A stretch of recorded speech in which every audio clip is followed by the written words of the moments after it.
ಇಂದು ಮುಖ್ಯಮಂತ್ರಿ ಡಿ.ಕೆ. ಶಿವಕುಮಾರ್ ಅವರ ಸದಾಶಿವನಗರದಲ್ಲಿರುವ ನಿವಾಸಕ್ಕೆ ಕನ್ನಡ ಚಿತ್ರರಂಗದ ಖ್ಯಾತ ನಟ ನಿರ್ಮಾಪಕರಾದ ವಿ ರವಿಚಂದ್ರನ್ ಅವರು ಭೇಟಿ ಮಾಡಿ ಸಮಾಲೋಚನೆ ನಡೆಸಿದ್ರು. ಭೇಟಿ ನಡೆಸಿದ್ದು ಏಕೆ ಎಂಬ ಪ್ರಶ್ನೆಗೆ ಇನ್ನಷ್ಟೇ ಉತ್ತರ ಸಿಗಬೇಕಿದೆ. ರವಿಚಂದ್ರನ್ ರಾಜಕೀಯದಲ್ಲಿ ಆಕ್ಟಿವ್ ಆಗಿಲ್ಲ, ಹೀಗಾಗಿ ಈ ಭೇಟಿ ಸಿನಿಮಾಗೆ ಸಂಬಂಧಿಸಿದ ವಿಷಯಕ್ಕೆ ನಡೆದಿರಬಹುದು ಅಂತ ಹೇಳಿ ಕುತೂಹಲ ಹೆಚ್ಚಾಗಿದೆ.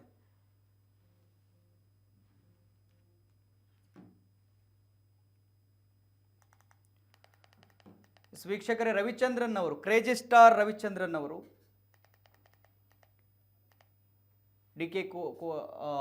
ಡಿ.ಕೆ. ಅವರ ಮನೆಗೆ,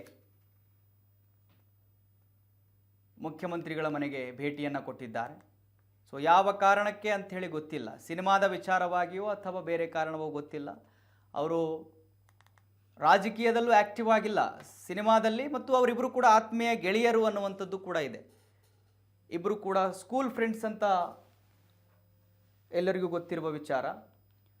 ಸೊ ಅದಕ್ಕೆ ಈ ಒಂದು ಭೇಟಿ ಆಗಿರಬಹುದಾ ಅನ್ನುವಂಥದ್ದು ಕೂಡ ಇದೆ, ಗೊತ್ತಿಲ್ಲ ಯಾವುದಕ್ಕೆ ಅಂಥೇಳಿ.